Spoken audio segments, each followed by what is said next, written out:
Hi மக்களே, good morning, வணக்கம். வாங்க, தயிர் சாதம் தாங்க.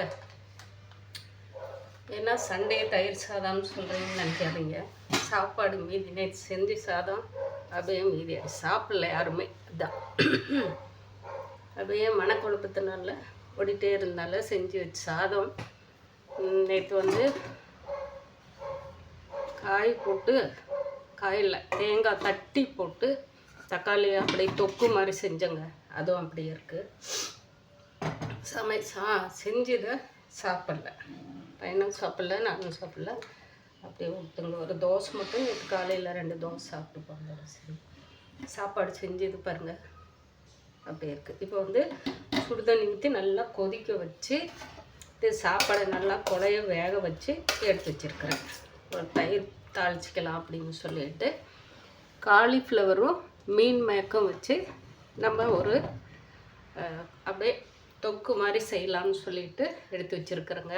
சுடுதண்ணி போட்டு ரெண்டுமே காலிஃப்ளவரு எல்லாமே சுடுதண்ணி போட்டு பாருங்கள்.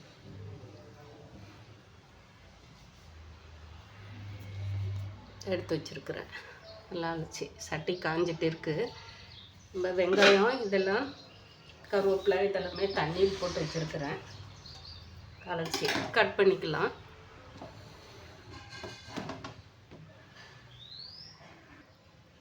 சட்டி நல்லா காஞ்சிட்டு இருக்கு. எண்ணெய் விட்டுடலாங்க.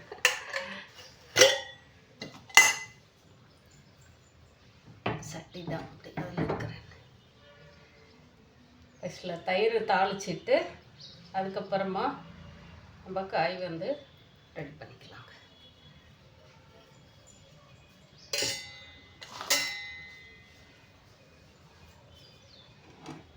இதுக்கு தயிர் தாளிக்கிறதுக்கு கருவேப்பிலை, பெரிய வெங்காயம், பச்சை மிளகா 3 கட் பண்ணி வச்சுருக்கிறேன்.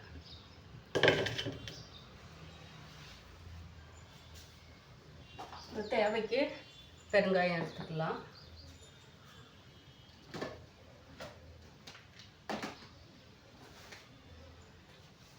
கடலைப்பருப்பு,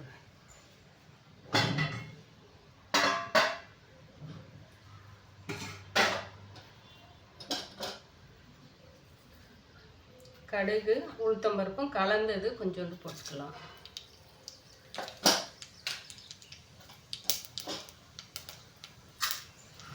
தனியாக உளுத்தம்பருப்பு 1 ஸ்பூன். எல்லாமே கையில் எடுத்து போட்டு அப்படியே பழகிருச்சுங்க. அதனால் நமக்கு அந்த ஸ்பூனில் எடுத்து போடுறது எப்போவுமே எனக்கு வந்து சரியாக வர்றதில்ல.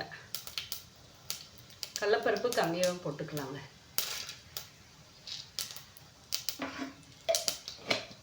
உளுந்து எவ்வளோ வேணாலும் போடலாம்.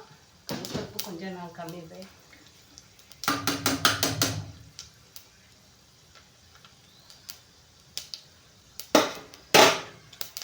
அடுத்தது பச்சை மிளகாயும் வெங்காயம் கருவேப்பிலை எல்லாமே போட்டு, வெங்காயம் ஒரு 1/2 கிலோ சும்மா கொஞ்சம் நான் வெங்காயம் போட்டு தாளிச்சா கொஞ்சம் நல்லாயிருக்கும்.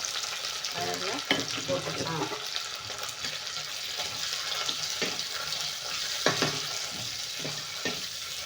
அது கடலைப்பருப்பு, கடுகு, உளுத்தம்பருப்பு, ஜீரகம் போட்டு வணக்கி விட்டு வெங்காயத்தை வந்து தனியாக கட் பண்ணி அப்படியே போட்டோம்னா சாப்பிட்டா இன்னும் சூப்பராக இருக்கும்.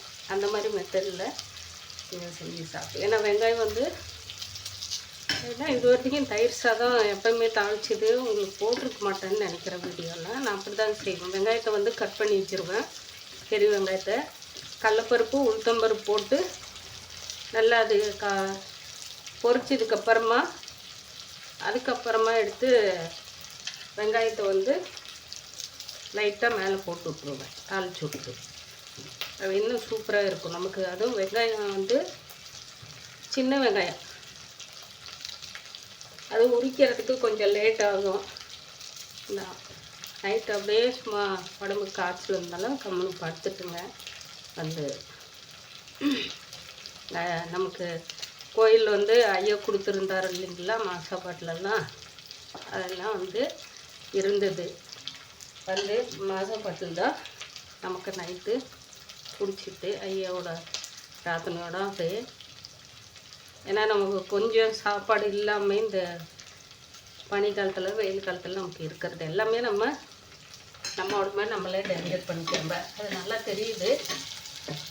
என்ன செய்கிறது, கடவுள் வந்து நம்மளை வந்து இதெல்லாம் அனுபவிக்கணும் அப்படின்னு சொல்லிட்டு நம்மளோட பாவம் புண்ணியமெல்லாம் நீயே தான், அது நான் தெளிவுபடுத்திட்டா அதை புரிஞ்சு நடந்துக்கா நீ அப்படின்னு சொல்லிட்டு நல்லது கெட்டது எதுன்னு சொல்லிட்டு நமக்கு புரிய வைக்கிறாரு இல்லையா. அதனால் இதெல்லாம் வந்து நமக்கு தண்டனை தான். அதான் எல்லாம் இருந்து எதுவுமே இல்லாமல் இருக்கிறாங்க அப்படின்னு சொல்கிறாங்க இல்லையா, அது வந்து உண்மை இதுதாங்க. இதை விட வேறு என்ன வந்து நமக்கு கடவுள் ஓப்பனாக வெளிப்படுத்தி கொடுப்பார் சொல்லுங்க பார்க்கலாம். அதுதான் இதை நம்ம புரிஞ்சுக்கிட்டாவே நமக்கு ஐயோ வந்து நம்ம கூட இருந்து தோலை தட்டி கொடுத்து இந்த வழியில் போவாருமா அப்படின்னு சொல்லிட்டு. ஏன்னா அது சில பேருக்கு வந்து எரிச்சலாக இருக்கும், கடுப்பாக இருக்கும், இருந்துட்டு நம்ம ஒன்று யாரையும் ஏமாத்தல நம்பிக்கிறோம் சேர்த்து. அதனால் ஒன்றும் நமக்கு அந்த ஃபீலிங்கு இல்லாமல் போகணும்னு சொல்லிட்டு பருப்பு வெங்காயம் அப்படியே இருக்குது. இந்த கடலைப்பருப்பும் உளுத்தம்பருப்பும் கொஞ்சம் நல்லா அதனால தான் கொஞ்சம் வெயிட் பண்ணுறேன்.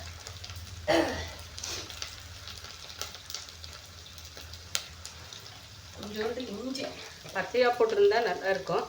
கடைக்கு போனால் மறந்துட்டேன். சரி கொஞ்சம் அந்த வாசத்துக்கோசரம் இறக்கும்போது கொஞ்சம் பொடி போட்டுக்கலாம். பருப்பு வந்து நல்லா இஞ்சி வாசம் வந்து தயிர் சாதத்தில் பச்சை மிளகா இஞ்சி இதெல்லாம் தாங்க அதுக்கு வந்து ரொம்ப ரொம்ப ஃபேவர். ரொம்ப நல்லா இருக்கும் நம்ம சாப்பிட்றதுக்கு. அந்த தயிர் சாதத்துக்கு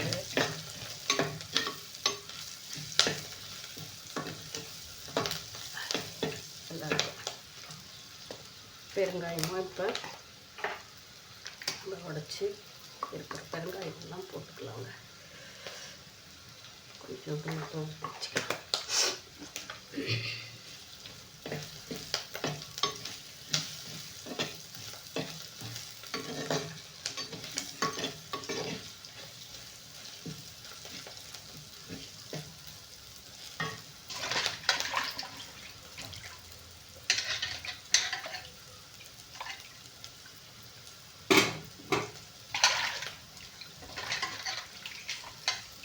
என்ன பண்ணுறது, கடவுள் வந்து கருணை உள்ள கடவுள்.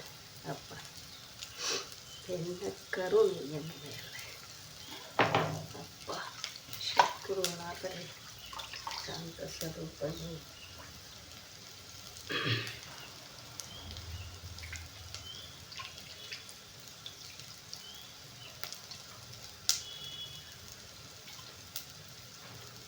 இப்போ நம்ம எடுத்து சாதம் வந்து தாளித்து வச்சுருக்கிறோம். இது சாதம் வேக வச்சு எடுத்து வச்சுருக்கிறோம் இல்லைங்களா, அதில் வந்து கொட்டிக்கலாங்க.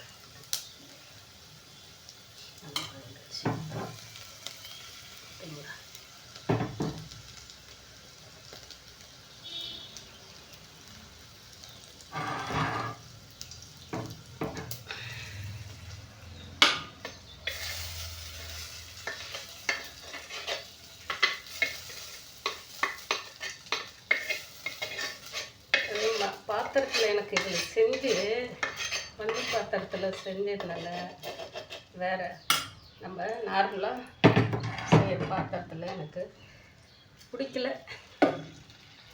அதனால் எப்போ இருந்தாலும் என்ன தான் நடக்கும்னு சொல்கிற மாதிரி இதிலே செய்யணும்னு இந்த மனசு ஓடிட்டே இருக்குங்க. நல்ல மனம்.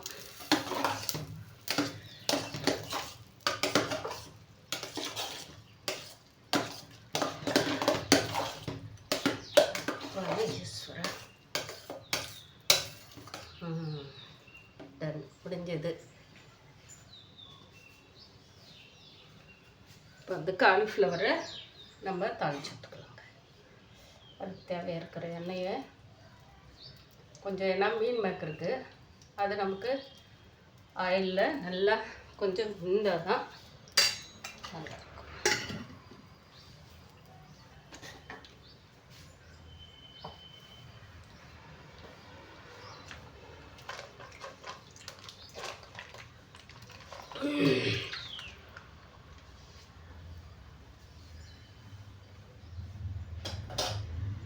கொஞ்சம் கடுகு உளுத்தம் பருப்பு போட்டுக்கலாங்க.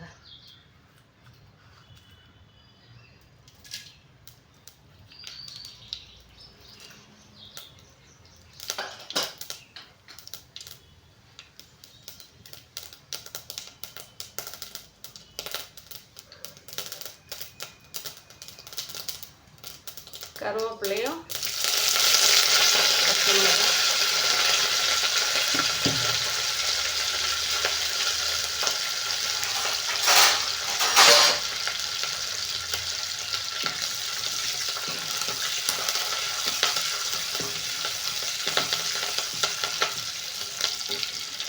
வெங்காயம் போட்டு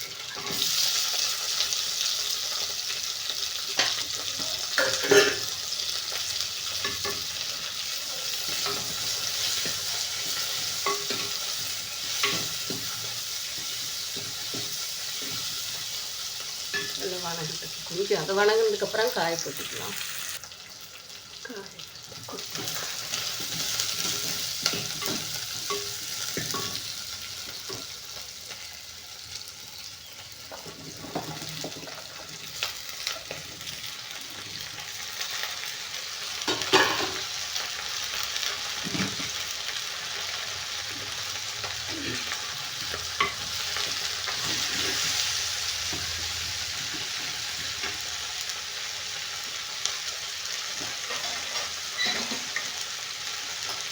இப்போ வந்து மிளகாத்தூள், மஞ்சள்தூள் நமக்கு தேவையாக இருக்கிறது எடுத்து போட்டுக்கலாம்.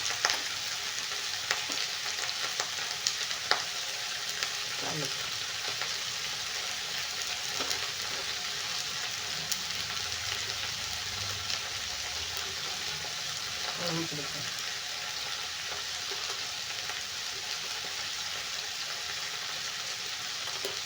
காரத்துக்கு சேர்த்த மாதிரி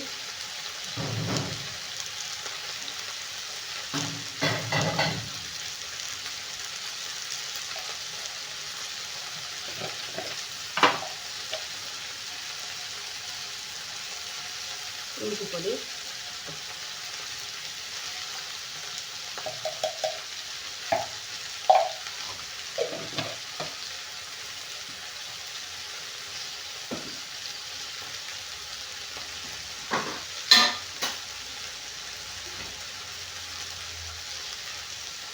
நம்ம வந்து வீட்டில் போட்டு வச்சுருக்கிறோம் இல்லைங்களா கறி மசாலா தூள், அது ஒரு 1/2 ஸ்பூன்.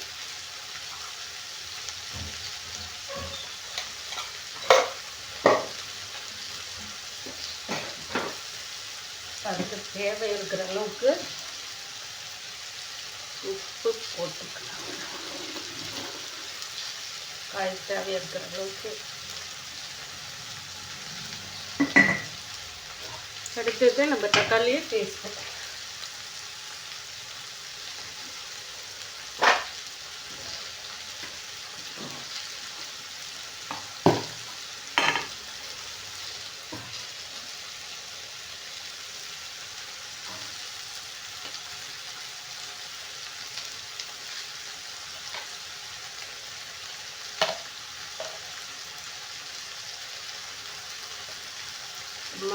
தக்காளி பேஸ்ட் போட்டு 15 நாள் ஆயிடுச்சுங்க.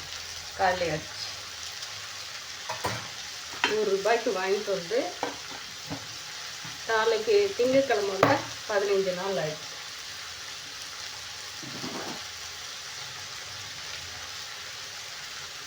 எல்லாம் போட்ட மசாலா ஐட்டம், உப்பு எல்லாமே போட்டோம்னா இப்போ வந்து நல்லா இந்த காய் வந்து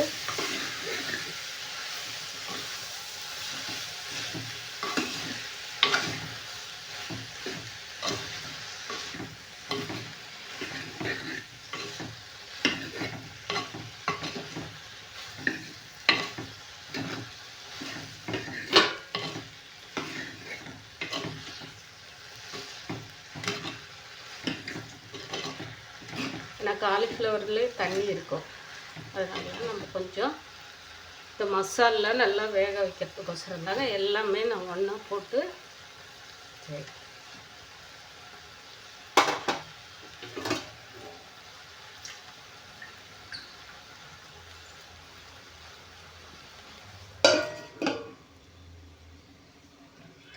தயிர் சாதமும் ரெடி.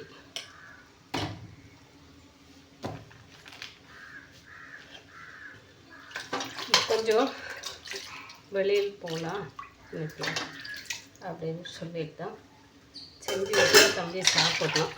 சாப்பிட்றது இல்லையா, அதனாலே போகணும்னு சொல்லிட்டு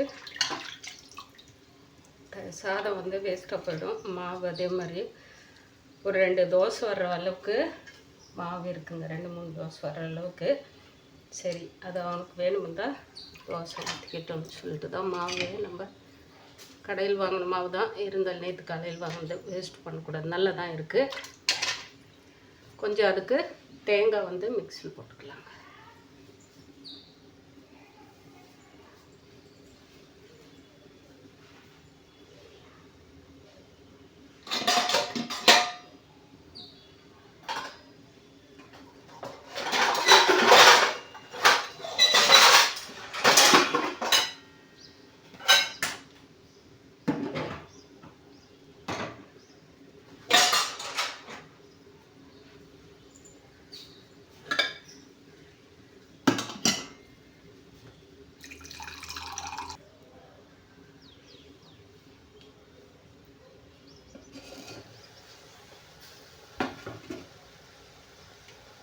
காயில் தண்ணி இருக்கிறது பாருங்கள்.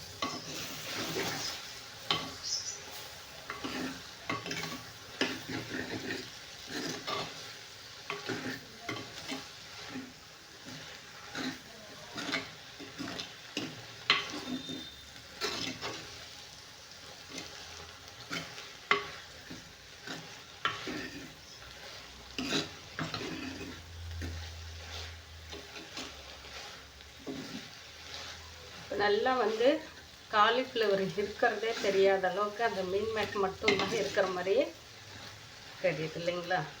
நம்ம தேங்காய் வந்து அரைச்சி வைக்கிறது.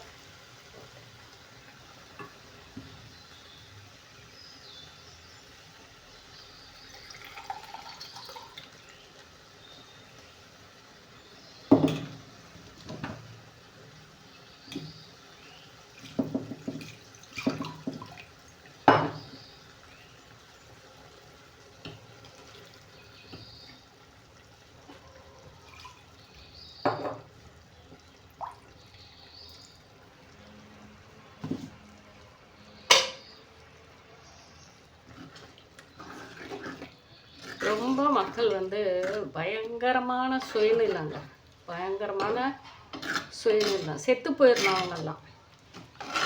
அதாவது நிறைய மக்கள் வந்து நம்ப வச்சு கழுத்த இருக்கிறவங்கலாம் எல்லா விஷயத்தில் தான். இப்போ பாருங்களேன், ஒரே ஒரு நாள்னா கூட மேலே மொட்டை மாடியில் பக்கத்து மொட்டை மாடி தான், ஆனால் அவங்க வீட்டு பக்கமாகட்டும், அவங்க நடந்து ஒரே ஒரு துளி கூட நமக்கும் அதுக்கும் எந்த ஒரு டேஞ்சர் பண்ணுறதுக்கும் ஆள் இல்லை. நம்ம வீட்டில் இருக்காங்க, நம்ம வீட்லேயே 2 குழந்தைங்க இருக்காங்க, பசங்க இருக்காங்க. அந்த சேட்டையெல்லாம் அவங்க பண்ண மாட்டாங்க. அவங்க வீட்டுக்கிட்டே குப்பை போட்டு எடுத்து போய்க்கிறோம். இது 3வது மாடியிலேருந்து நம்ம செடிங்களில் தான் பேப்பர்லேருந்து பிஸ்கட் கவர்லேருந்து சாக்லேட் கவர் வரைக்கும் இங்கே தூக்கி தூக்கி போடுங்க. ரொம்ப அட்டகாசங்க. அதாவது மக்கள் அந்த கழிவுத்தில் அவ்வளோ ஒரு சுயநிலம் போகாமல் தனிக்காதுங்கெல்லாம் வாடகைக்கு தான் இருக்குதுங்க, வாடகைக்கு இருக்குதுங்க. வந்து பொழுதுக்கும் வந்து நியாயம் ஊர் நேரத்துங்களை பேசிட்டு யார் வீட்டுக்கு போகிறா, யார் அவன் கூட பேசுகிறான், எந்த பொம்பளை எங்கே போகிறா, அவன் என்ன மேக்கப் கட்டுறா, இன்றைக்கி எந்த புடவை கட்டிட்டு என்ன பண்ணிட்டு போகிறான், இதே பொழப்பாகவே. ஏன்னா அவங்களுக்கு இதுதான் வேலை, வேறு மயிறு பிடுங்குற வேலை இல்லை. ஓப்பனாக சொல்கிறேன், வேறு எந்த வேலையும் இல்லை. ஏன்னா சம்பாரிச்சு போடுறதுக்கு ஆளுங்க இருக்கும்போது தின்னு போட்டு உக்காந்துட்டு இங்கேருந்து இப்போ எல்லாம் ஃபோன் மூலிமா எல்லாத்தையும் நடந்துட்டு அது என்ன, அவங்க வீட்டில் என்ன நடக்குது, இவங்க வீட்டில் என்ன குப்பை இருக்குன்னு சொல்லிட்டு யாருமே திரும்பி கூட பார்க்கறதில்ல. யாருமே வந்து அடுத்தவங்கள இப்போ நம்ம முதுகு திரும்பி பார்த்துட்டு நம்ம உழைஞ்சிட்டு போனால் பரவாயில்ல, அதெல்லாம் பார்க்கறதே இல்லை. நமக்கு பின்னாடி வரும் நம்மள்தான் 2 எல்லாம் ஆணாகட்டும் பொண்ணாகட்டுங்க எல்லாமே இருக்குதுங்க. அதுங்களுக்கு 2 இருக்குது. அதுங்கெல்லாம் வளர்ந்ததுக்கு பின்னாடியெல்லாம் நாங்கள்லாம் கூட தான் என் குழந்தைங்கள வந்து தங்கமாக வளர்த்தணுங்க. நாங்கள் குடியிருக்கிற ஏரியாவிலேருந்து எல்லா இடத்துலையும் பிள்ளைங்கள வந்து பார்க்குறவங்கலேருந்து இன்னும் வரைக்கும் இப்படி பசங்க இப்படியா இருந்தாங்க, இப்படியாங்க அப்படின்ற அளவுக்கு இருந்தாங்க. கடைசிக்கு விதிகள் வந்து எப்படி வேணாலும் அவங்களோட விதி தலையெழுத்து எந்த சூழ்நிலை எந்த நேரத்தில் எல்லாருக்குமே ஒவ்வொருத்தர் லைஃப்லேயும் இருக்குதுங்க. எல்லாருமே வந்து இன்றைக்கி வெளியில் பேசவும் ஆரம்பிக்கிறாங்க. அதை வந்து மற்றவங்க வந்து கேவலமாகவும் எடுத்துக்கிறாங்க. அதாவது வந்து நம்ம வச்சு கழுத்தை இருக்கிறவங்க வயிற்றுச்சல்ன்றாங்க.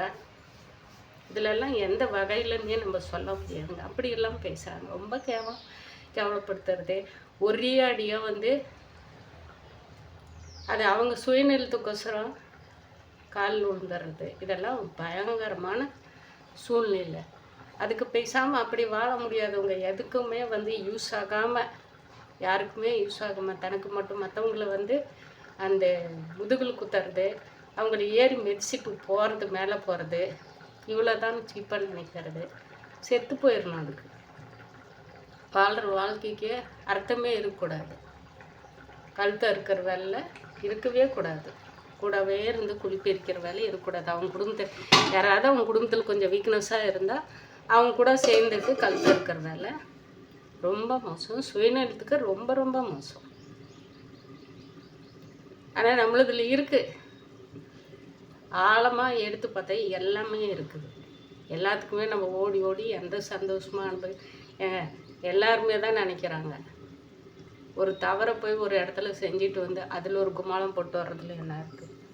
நம்ம ஒரு கோயில் குளத்துக்கு 4 பேரை கூப்பிட்டு போயிட்டு நல்லது கெட்டது எல்லாருமே நம்ம குடும்பம் மாதிரியே எல்லாரும் சூழ்நிலை இருக்காங்க. அவங்களுக்கும் ஒரு திருப்தி, நம்மளும் ஒரு திருப்தி. ஒரு நாளைக்கு மாதத்தில் ஒரு நாளைக்கு 2 பேருக்கு டிஃபன் வாங்கி கொடுத்தா நம்ம ஒன்றும் செத்து போயிட மாட்டோம்ல, இல்லை வாழாமல் இருக்க மாட்டோம்ல. சொல்லுங்க பார்க்கலாம். அதுக்கெல்லாம் கூட கூடி கும்மாலாம் அடிக்கிறீங்க. வயசு பிள்ளைங்கள கூப்பிட்டு போய் வயசு பசங்களை கூப்பிட்டு போய் நம்ம ஒன்றும் கும்மாலாம் அடிக்கல. நம்ம உட்காந்து ஊர் நியாயத்தை பேசுகிறதுல இல்லை. அந்த மாதிரி லிஸ்ட்டும் எனக்கு பிடிக்காது. தன் குடும்பத்தை பற்றி பேசிட்டு தன் குடும்பத்தில் நல்லது கெட்டதை பகிர்ந்துட்டு நம்ம அழுந்துட்டு இருக்கிற குடும்பம் மாதிரி இருந்துச்சு. சரி, ஒரு இடத்துக்கு போயிட்டு ஒரு நிம்மதியை கேட்டோம், ஒரு கடவுள்கிட்ட ஒரு பிரார்த்தனை கேட்டோம் அப்படின்னு தான் நம்ம நினச்சிட்டு போகிறோம். அதே வந்து உதாசனப்படுத்துறது, அதுக்கெல்லாம் வந்து கடவுள் வேடிக்கை பார்த்துட்டு இருக்காங்களேன்னு சொல்லிட்டு தான் ரொம்ப இது இருந்தாலே வந்து புரிய வைக்கிறார் இல்லையா. அதுக்கே வந்து கடவுளுக்கு நம்ம கூட இப்போ எத்தனையோ பேர் இந்த கடவுள் அந்த கடவுள்னு சொல்லிட்டு பேசும் தெய்வம் நம்ம கூட இருந்தே நம்ம முதுகிலே ஏறி உக்காந்துட்டு நம்மளை மூட்டை மாதிரி அவர் நம்மளோட பாவ கர்மா அத்தனையும் கலைஜையும் தூக்கி சுமந்துட்டு இந்த கலியுகத்தில் நம்ம கூட வாழ்ந்துட்டு இருக்காரு.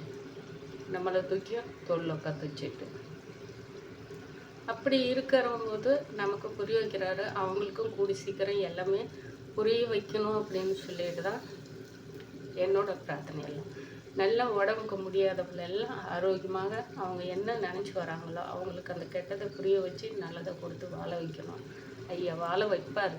அதில் எந்த ஒரு மாற்றமும் இல்லை. இன்றைக்கி வந்து அன்றைக்கி வாயை மூடிட்டு இருந்தவங்க பழம் கண்டுபிடிச்சவங்க ஐயாவையை தான் வந்து அவர் ஒரு ஜீம்புமா மாதிரி செய்கிற விளையாட்டுத்தனமாக நினச்சிட்டு இருந்தவங்க இன்றைக்கி எல்லாமே அப்படியே அடிச்சுட்டு பறந்தடிச்சிட்டு அவர் இருக்கும்போது இதை செய்யலாமா அதை செய்யலாமா முடியல அப்படின்னு ஓடிட்டு இருக்கிறவனா தான் இன்றைக்கி கால் வந்து சரணாகதி அடைகிறாங்க. தப்பை செஞ்சுட்டு நிமிர்ந்துட்டு போய் ஒரு இடத்துல உட்காந்துட்டு தைரியமாக நான் தான் சொல்லிட்டு ட்ரெஸ்ஸுங்களை போட்டுன்னு காட்டிட்டு போகிறது பந்தா காட்டிட்டு இருக்கிறாங்க. ஆனால் ஐயாவோட கோயிலுக்கு போனால் அப்படியே நம்ம பரம்ப ஏழையாக இருக்கிற மாதிரி அந்த பாரம்பரியமான ட்ரெஸ்ஸுங்க தான். யாருமே வந்து பந்தா காட்டிட்டு ஒரு நெஞ்சு நிமிந்திட்டு போகிற மனுஷனா அந்த இடத்துல நம்ம பார்க்கவே முடியாதுங்க. இங்கே எல்லா கோயில்லையும் பார்க்கலாம். நான் அதை செய்கிறேன் இதை செய்கிறேன்னு பெருமையாக பித்திட்டு போய் நிற்கிறவங்க. ஆனால் அத்தனையும் ஒரு உள்ளங்கையில் வச்சுட்டு வேடிக்கை பார்த்துட்டு இருக்காரு ஐயா. அந்த இடத்துக்கு போனால் எந்த மனுஷனையும் நம்ம வந்து அந்த கர்வத்தில் இருக்கிற மனுஷனையும் யாருமே பார்க்க முடியாது.